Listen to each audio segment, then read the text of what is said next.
আমাদেরকে আসলে চাকরিচ্যুত করা হয়েছে একটা অপবাদ দিয়ে। সেই অপবাদটা হচ্ছে চাঁদাবাজের অপবাদ। আমরা চাঁদাবাজি করি না।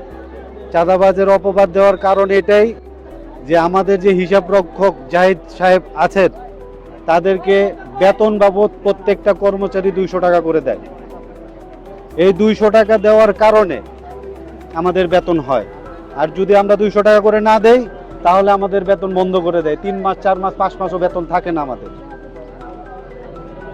এই বেতনটা পার করার জন্য আমরা পাওয়ার জন্য আমরা সবাই মিলে আলোচনা করে সবাই 200 টাকা করে জাহিদ মিয়াকে দেই। উনি আমাদের বেতন বিল পাস করে।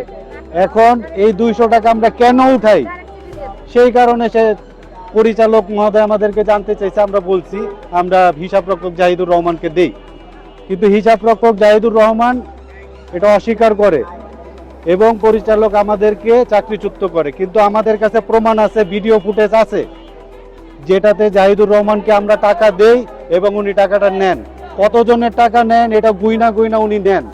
যদি কম হয় তাতে আমাদেরকে জবাবদিহি করতে হয়। তো উনি যদি টাকা নেন তা আমাদের চাকরি যাবে কেন?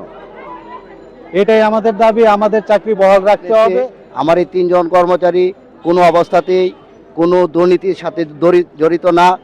আপনারা আপনাদের এই একটা মহলকে বাঁচানোর স্বার্থে আমার 3 জন কর্মচারীকে আপনারা বলির পাটাটান হিসাবে ব্যবহৃত করছেন। এই ঘটনা বাংলাদেশ দৈনিক মজুরিভিত্তিক কর্মচারী অঙ্গনে খুবই হতাশা ও খুবই সৃষ্টি হয়েছে।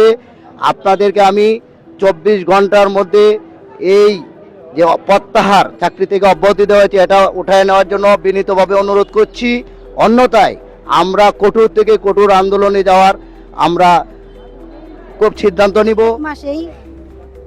এই মাসে 400 টাকা উঠাইতে বলছিল, 400 করে সবার কাছ থেকে তো উঠাইছে। কিছু উঠছে আর কি, ওটা দেওয়ার জন্য বলছে যে দেখ আমাদের তো এখন বেতন হবে, তাহলে জাহিদের টাকাটা দিয়ে দিস সবাই। তো এই মেসেজটা দেখা আরেকজন এখানে কে যেন লাগাই দিছে পরে এটা আবার ডিরেক্টর স্যারের কাছে পাঠাইছে। পরে মধ্যে থেকে ওনাদের 3 জনের চাকরি চলে গেছে। আমাদের দাবি যাদের চাকরি চলে গেছে ওদের আবার নিয়োজিত করা হোক। তখন আমরা কঠোর আন্দোলন করবো সবাই একসাথে।